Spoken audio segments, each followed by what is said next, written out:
Welcome to the Massachusetts General Hospital Frontal Temporal Disorders Unit Community Forum Friday. My name is Katie Brandt. I'm the Director of Caregiver Support Services and Public Relations for the MGH FTD unit and your host for today's program.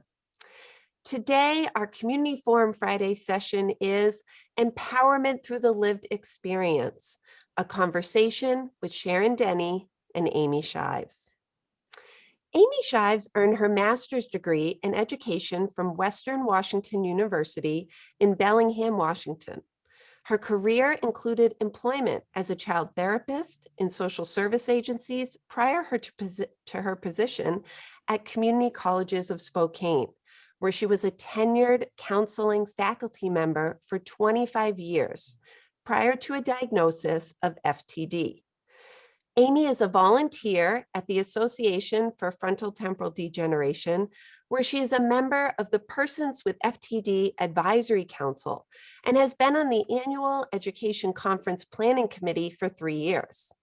She is a founding board member of Dementia Alliance International and a current board member of Frontotemporal Dementia Advocacy Resource Network. She's also an active alumni for the National Alzheimer's Association Early Stage Advocacy Group, where she has spoken nationally on dementia issues. We also have Sharon, Denny, who's the Senior Director of Programs. She joined AFTD in September of 2008, where she directs strategic development of support, education, and advocacy for people living with FTD, their care partners and families, and healthcare professionals. Under her leadership, AFTD has expanded its helpline and built a national network of support groups facilitated by AFTD trained volunteers. She's created a national volunteer program and led an effort to include people living with FTD in fulfilling AFTD's mission. An advocate for high-quality responsive services, Sharon has introduced initiatives to address the needs of families facing FTD, particularly those with young children and teens, and directed Partners in FTD Care, an FTD education initiative for healthcare professionals and families. She serves on national committees and work groups addressing the development and delivery of dementia care and services. Welcome to Sharon and Amy. Thank you. I'm so happy to have both of you here today. It's just wonderful to be with you. Thanks so much for the invitation. And thank you for giving us the opportunity for Amy and I to do this together. It's really wonderful. Thank you so much. Thank you. You're welcome. And this is a really powerful episode that we're about to have. And Sharon, I would love it if you would start us off, because what AFTD is doing to engage persons living with a diagnosis is what inspired me to reach out to you and want to put this session together with you and Amy. Well, and I really do appreciate it. As you and I think probably many of your viewers are aware, AFTD is an advocacy organization. We're the national advocacy organization in this set of diseases. And so we're solely focused on FTD disorders. And our mission spans improving the quality of life for people affected and driving research to a cure. There's a couple of things around our mission and our organizational values and ethic that really speak to the topic that we're here for today around engaging people with a diagnosis in our work. We're really all about volunteerism. Our organization was built by volunteers. We were founded by a woman who had lost her husband to the disease. And so that ethic of volunteerism and engagement and inclusion is really deep within our work. We realize that FTD is a very diverse group of disorders too. There's lots of different clinical presentations. People have different underlying pathology. They may have a sporadic disease or a genetic disease.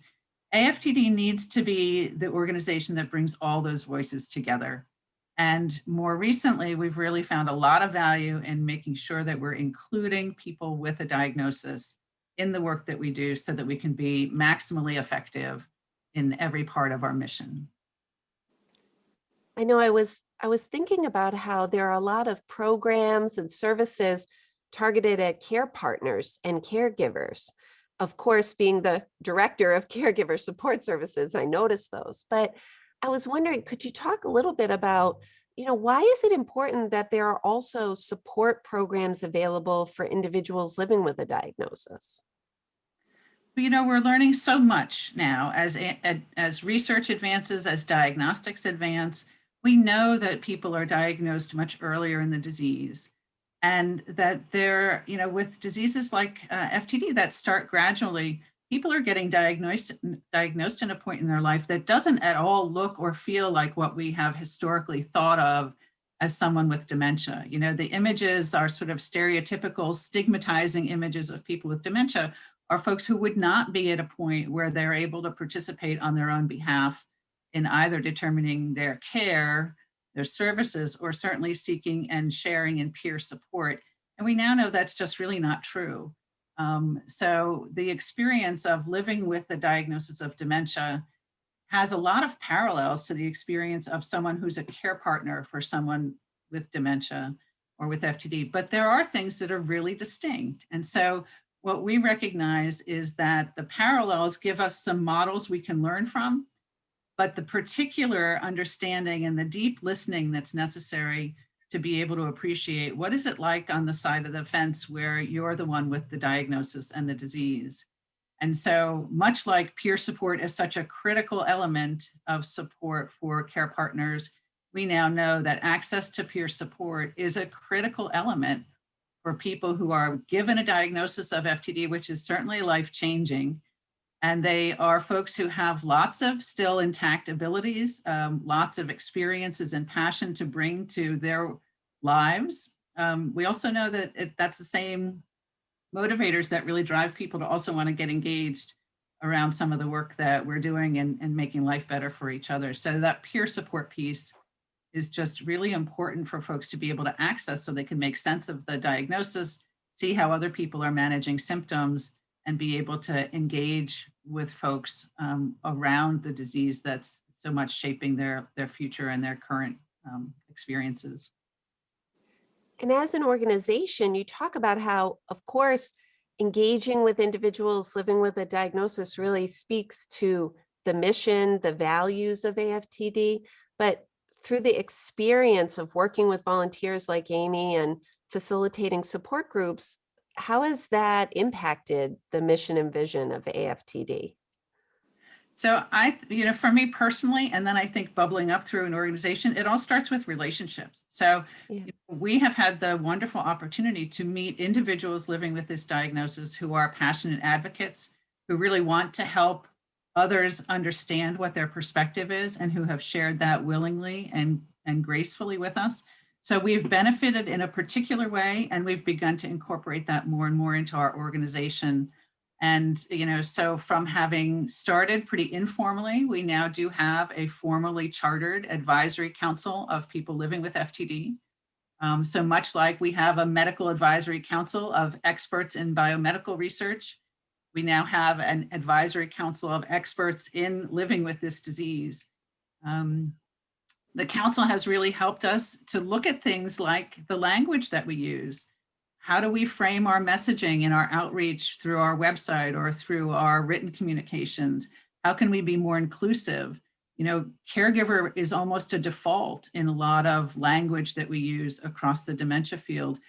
Thanks to the contributions of our advisory council, we now are much more conscious about that. We really have been able to kind of rethink how are we reaching out to folks with this disease and making much more of an effort to really try to frame wherever we can, working to and reaching the pair of people, a person with the disease and the care partner. And so folks who would have followed our materials over the years would see that we've made some really dramatic changes in that way. We have an electronic newsletter that used to be a caregiver newsletter, and it's not anymore. It's Help and Hope. It's a newsletter that frames information for the benefit of both the person with the disease and the care partner. My favorite example of impact is a direct result of the work that the council has done with us. And that is that we've had a longstanding program for Comstock grants. So small grants that we were giving for caregiver respite or for travel to an education conference. And with the very direct input and suggestions from the council, we've now added a third type of Comstock grant, which is called the Quality of Life Grant. And this is a grant that's available directly to the person with the diagnosis for their use and their benefit for things that they wouldn't otherwise be able to access. And that's been just a wonderfully delightful thing for us to be able to offer. The way it's structured and the way that we execute it was extensively informed by the council. I mean, the way that you just described that was such a beautiful example of how an organization can like activate their mission, right, through those relationships. And I think even the fact that I reached out to you and you said, oh, hey, I have a wonderful volunteer and advocate, Amy, who I'd like to welcome. So Amy, I'm so glad that you're here with us as well today. And, you know, just thinking about everything that Sharon just said, what it really starts with is like that you were willing to be an advocate and a volunteer. And so I wanted to ask you, what inspired you to do that? Well, thank you. I do have FTD. What inspired me really is a continuation of myself. This is the behavior of volunteering and being part of my life is nothing new for me. It's in my interests and my makeup to be so. When we are diagnosed with FTD and other dementias, what has been a common experience for people in that situation is that we're basically told, go home and die. And that sounds blunt, but it's the truth. That's kind of, that's very, I have heard that resonate through many of my peers, that there are not resources given. The people diagnosing us, while well-intended, I will say, assume, the message is, here's your diagnosis, go home and die. That really is what is the message. There's no treatment.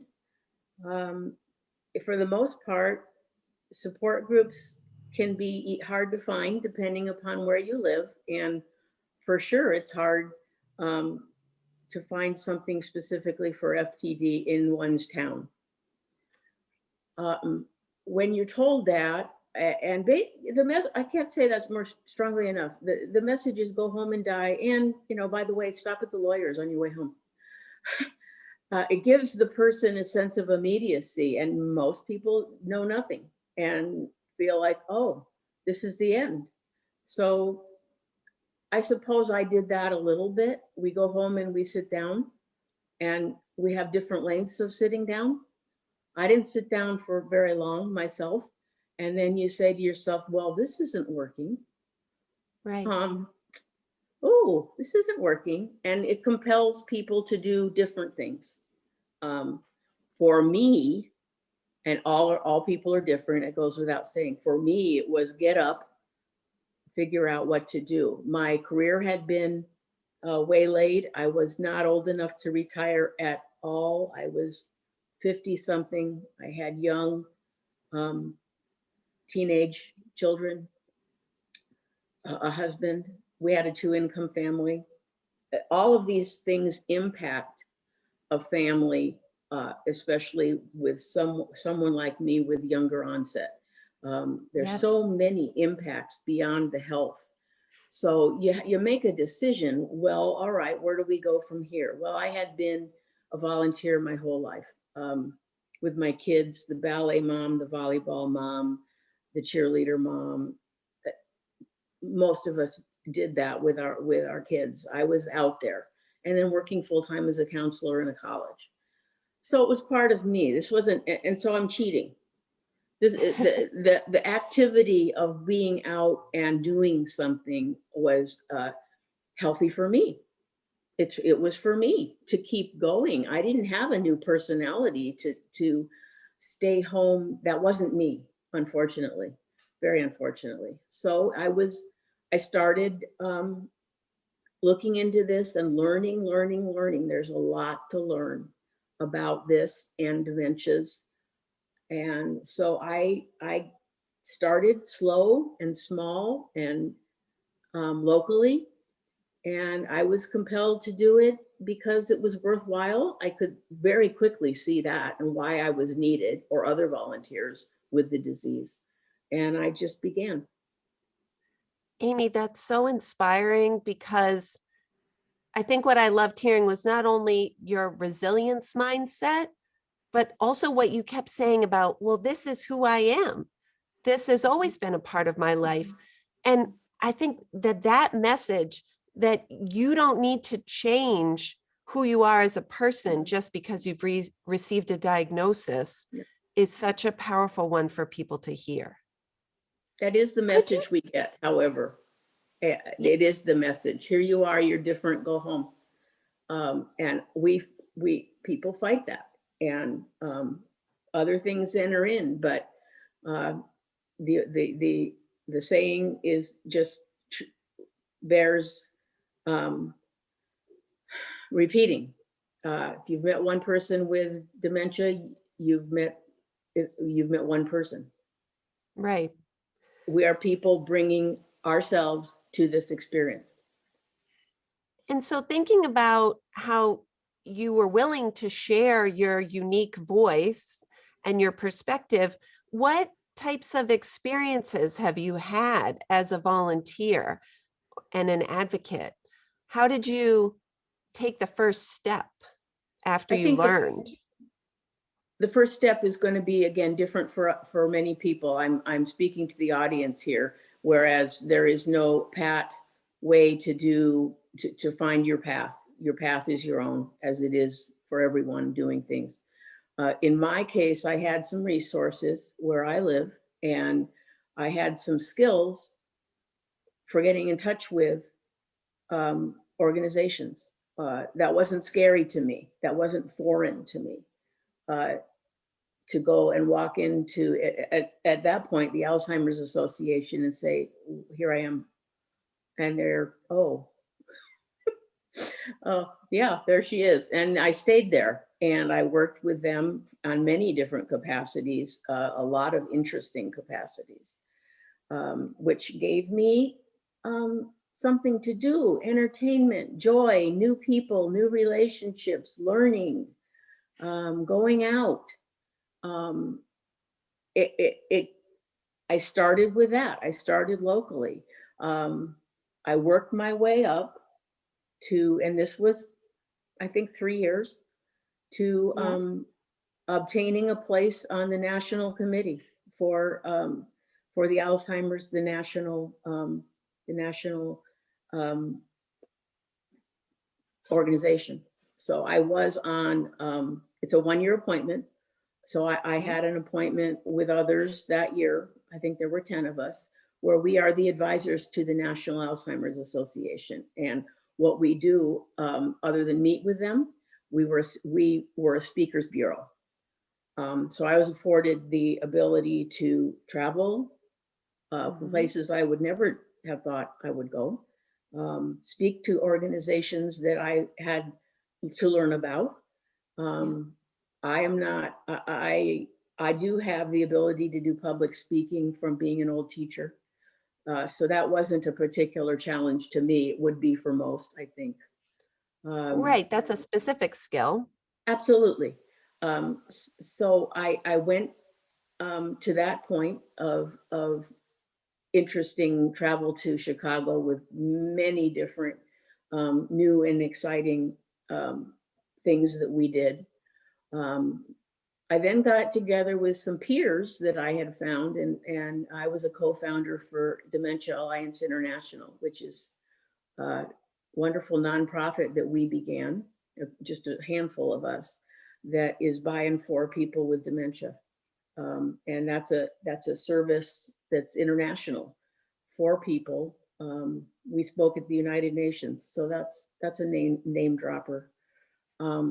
Worked my way around AFTD, and here's where I am thrilled to be here. I enjoy everything about it, from my interaction with the professionals to my peers, to the challenges that a nonprofit has, evolving into what Sharon was speaking of being here for the people with the diagnosis, and evolving into absolutely wonderful resources for us that have the disease.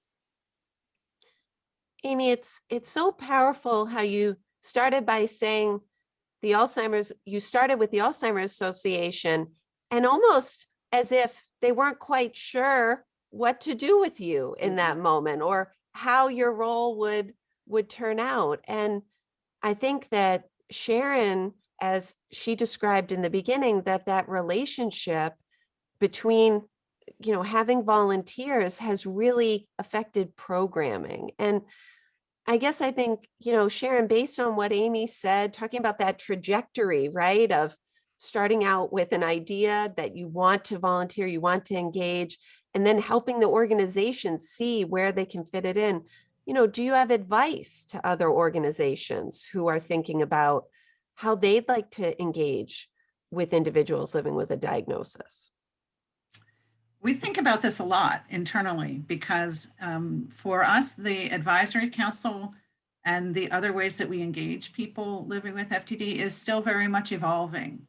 We're not pretending we have it all right. And you could ask Amy and other folks on the council. There's a lot that we're learning together about how to do this effectively. So, we started with benchmarking. We looked around to see where are the other organizations that are serving people with cognitive impairment, and how do they structure relationships with a formal advisory group or informal volunteers.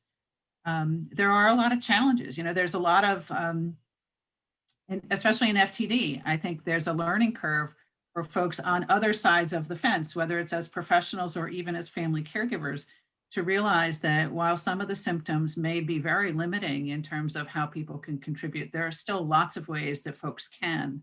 So the challenge really becomes, what's the framework? What's the structure that we can put in place so that we can help those folks bring their best, contribute their best, because that's what we need. We need to understand what that perspective is like, whether it's about research, whether it's about being able to get to doctors for, advancing diagnosis, whether it's about the effectiveness of services. But the more we can try to look at how are we setting up the structures and the supports so that folks like Amy and others who want to can bring their best information to us so that we can use it. And that means doing a variety of different things. We found early on that most of our board are family caregivers, which means that they all had an individual experience with somebody with the disease. Very often it wasn't somebody like Amy, somebody who was diagnosed later on, had different kinds of challenges. So even internally, we needed to create opportunities for folks who were volunteering with us to meet the rest of the organization in different ways, almost one-on-one, to be able to see and interact and learn and develop a comfort with the idea that folks with FTD are able to contribute, want to contribute, and will help our organization reach its goals. So there's background work, there's benchmarking, there's internal development. I think it stems from making a commitment. There was never a commitment on the part of anyone at AFTD, but that we wanted to do this.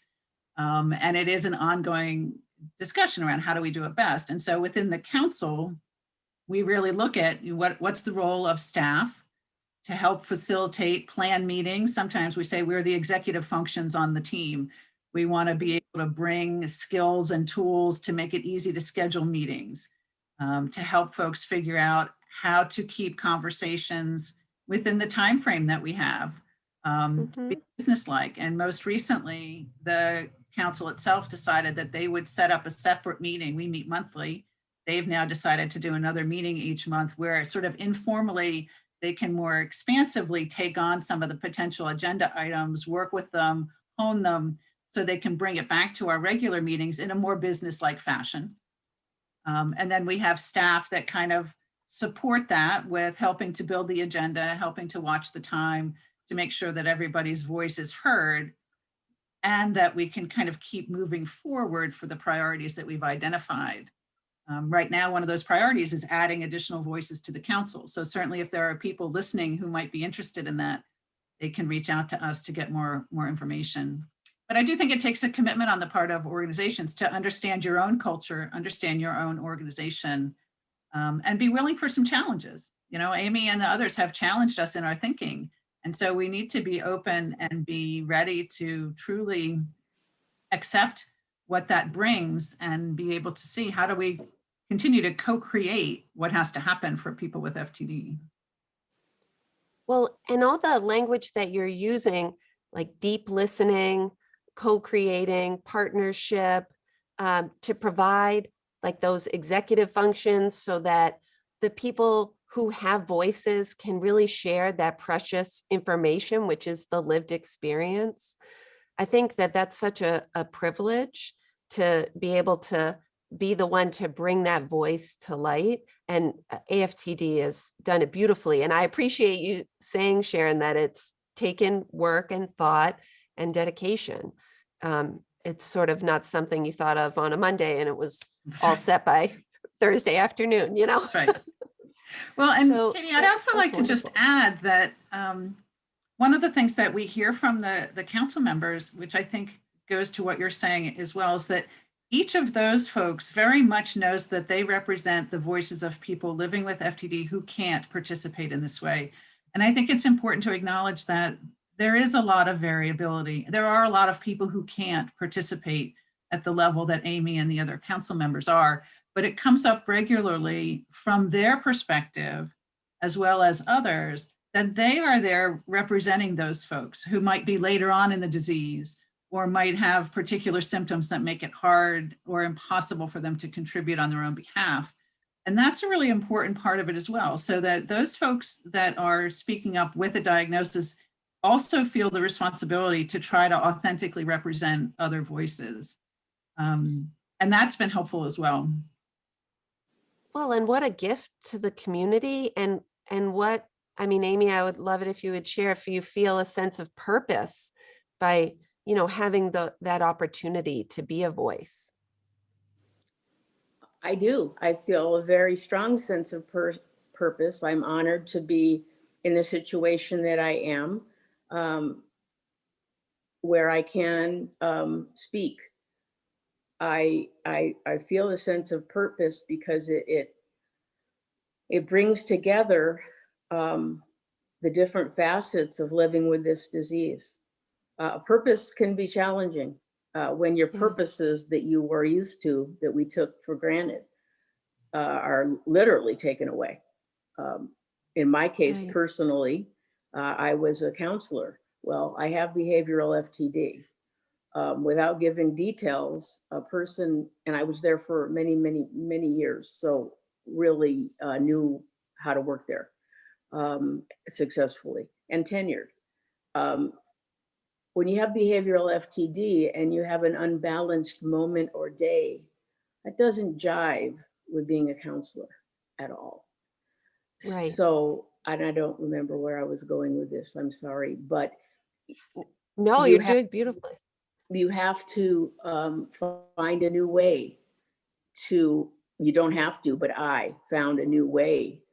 That wasn't going to work at all. And in my case, one of the things I did as far as volunteering, and I forgot to add, before COVID, I volunteered in an adult day health center at our local hospital, where I interacted with up to 40 to 60 folks coming into that day center, most of whom had dementia, fragile adults.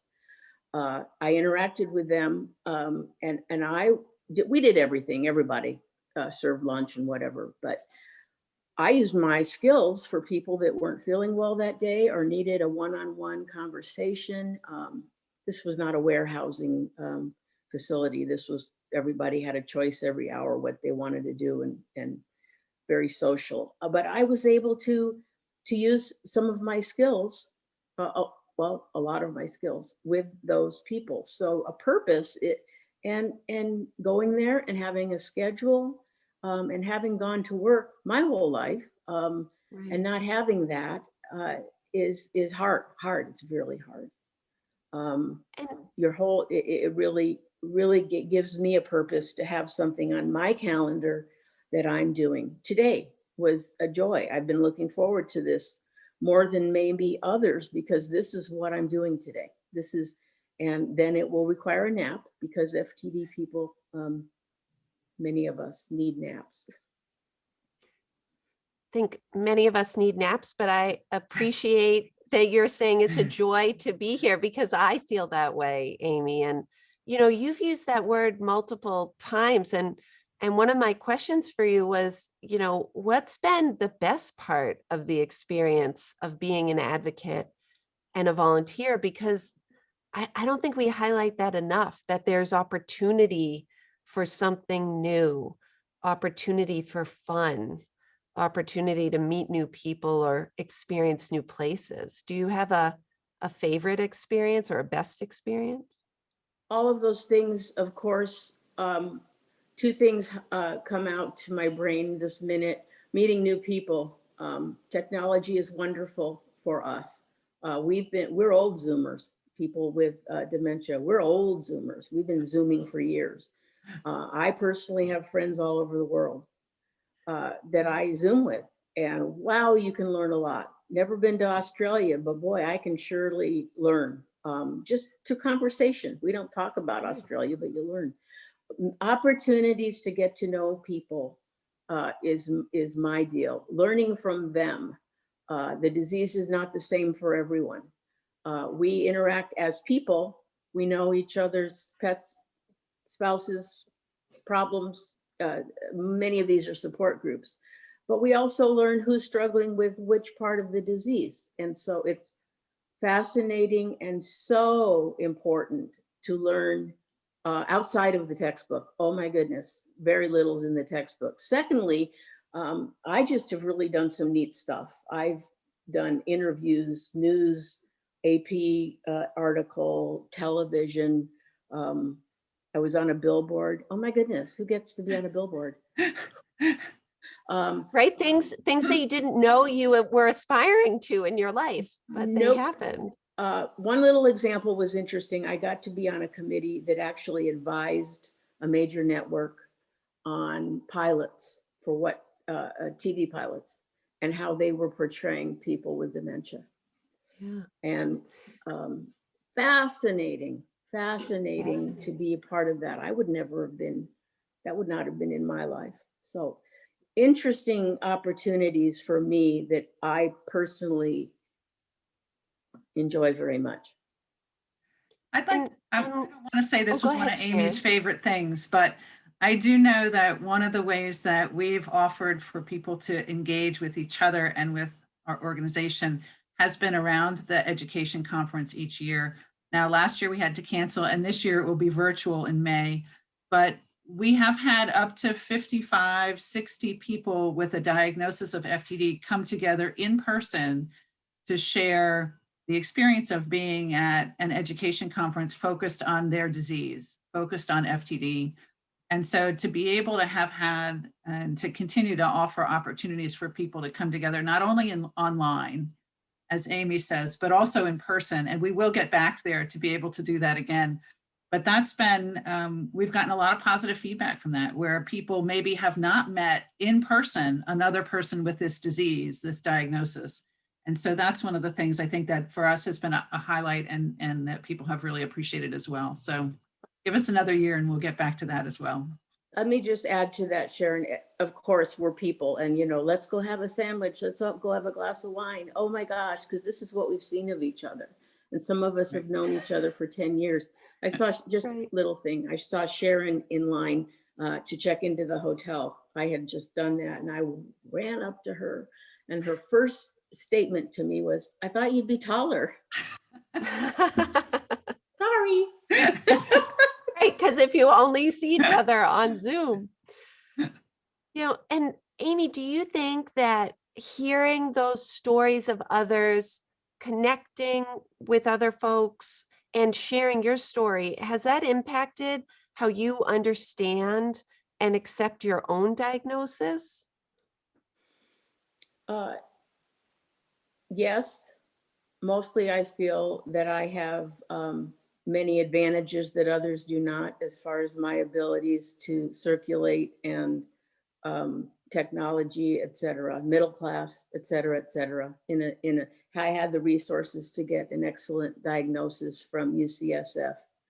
That is rare. So I am very fortunate. I learn from others all the time. And that's what we do. We educators and counselors, we watch things and we take it in.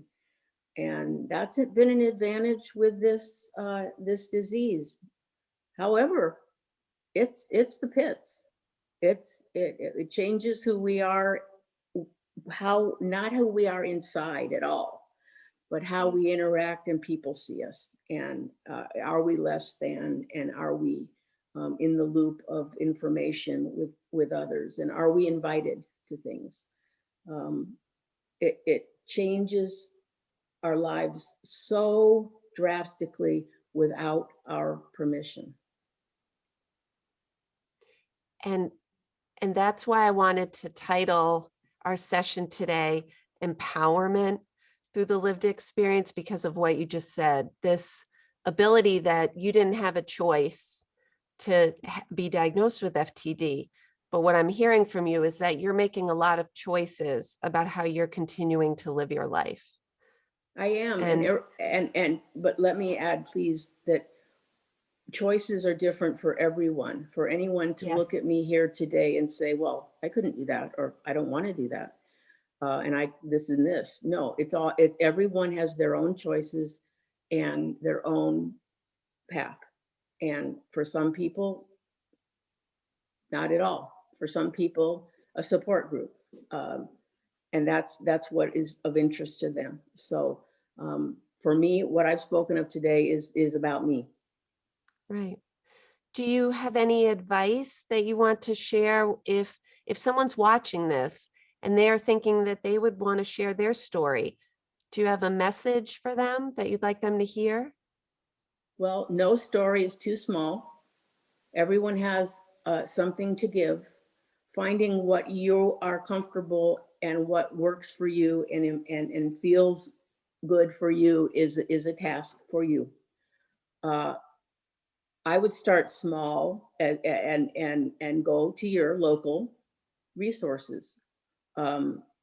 For us, oftentimes that is the Alzheimer's Association, because that is what is there with programming that a person can join up. But secondly, and equally or more importantly, contact AFTD. The helpline is there to get people involved in finding things, finding support groups with COVID online, finding if there is anything that's meeting in your area, learning about any programs that are coming. For sure, get the AFTD literature. And that starts the ball rolling. And as you gather information, you have more questions, and then it's a process. Yeah, it's a process that keeps going. Mm-hmm. Sharon, do you have a take-home message that you would love our audience to hear as we think about everything we've discussed today? You know, I'm thinking of all the different ways that people can get engaged now if they're interested and they want to. And it's not just through us, but there's opportunities, as Amy said, with a lot of the national conversations around dementia, that advocates with a diagnosis are speaking out in different forums around research. What are meaningful outcomes in research? What is it like to participate in research studies? There's a whole bucket around research engagement that we're getting more involved in. We want to make sure there's more opportunities for people to bring those voices to the table. I think the main takeaway is that every voice counts, every voice matters. And especially in FTD, we need to remember that includes and has to include the voices of people who are living with the disease, even when it means that the rest of us have to do our work a little differently in order to help them bring that to the table. And I think that, you know, our experience shows that the value of doing that is huge, not just for the quality of the work that we can do and what we can do, but for the way in which we're creating a community together and we're tackling these issues together. That's where the strength comes from. And I think that my encouragement would be for everyone to follow Amy's advice and figure out what's the way that you want to get involved. Can you answer a survey? Can you raise your hand for something local?